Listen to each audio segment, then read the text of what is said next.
people were injured. We're now getting reports that, according to Swedish television, they've been told by police that they're now treating this as a suspected terror attack. Now, that's coming from the police, is it? That's the police telling Swedish television. Now, it may be that it's not a suspected terrorist attack, but in the absence of any other evidence, they're treating it as such in the initial stages.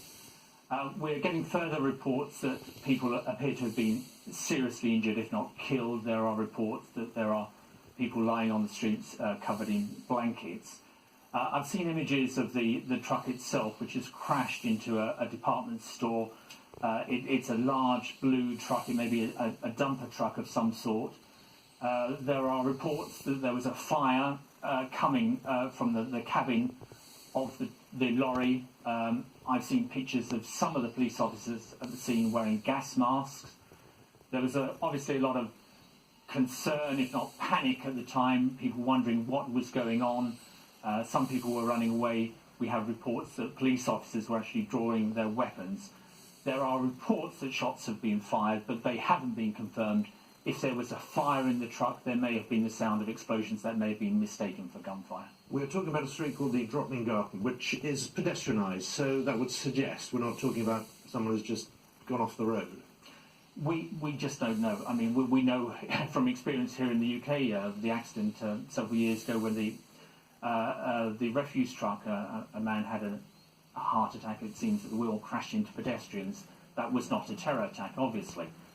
But the fact that it was a pedestrianised area perhaps suggests that it is a deliberate act of some sort. But we're still waiting for the official confirmation from the police on their own Twitter, on their own website, that they regard this as a terror attack. But according to Swedish television, it is being treated as such. Now, we're looking at the shopping mall that's obviously at the heart of this investigation.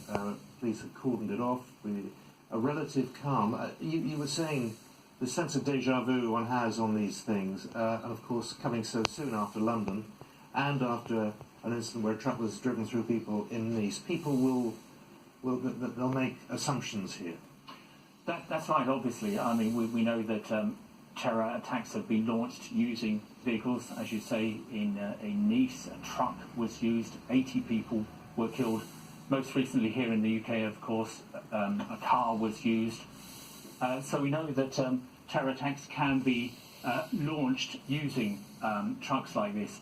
And we're getting an update now from Swedish police, in fact, that they're advising people to avoid the city centre.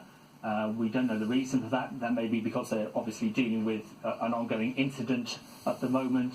But we're now hearing from the police, in fact, that at least two people have been killed and many more injured in this incident. So just to confirm that, from an official source, police in Stockholm, they're saying 2 people killed and many more injured. They're still not saying on the record this is a terror attack, but they are saying people have been killed and many injured. OK, well, Swedish radio quoting security forces services there are saying that they are treating it as a terrorist attack, but because when you've got a lorry going into people for whatever reason, the effect is the same. There are obviously multiple casualties, and as you say, at least 2 confirmed deaths. Again, Andy, just give us in as much as we know at the moment, because, as I said earlier, people are always tuning in when they see stuff like this. Yes, to summarise, so at 7 minutes to 2 our time, we had a report from police in Stockholm that a lorry had driven into pedestrians in the centre of Stockholm, in Drottninggatan, right in the centre of Stockholm, and that several people had been injured.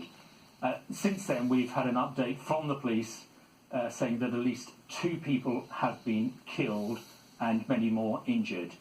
According to Swedish television, they have been told by police that they are treating this as a terror incident, but we haven't had it on the record from the Swedish police that this is a terror incident. One thing we don't know is the status of the driver of this vehicle. It appears to have crashed into a department store. There was talk of a fire in the cab. We don't know if the driver has been arrested or if he's one of those who has been killed. There's been nothing on the status of the driver. OK, it's a confusing picture. I'm going to let you get away. Hit phones, and we'll talk to you again in a moment. But Andy Moore for now. Thank you very much.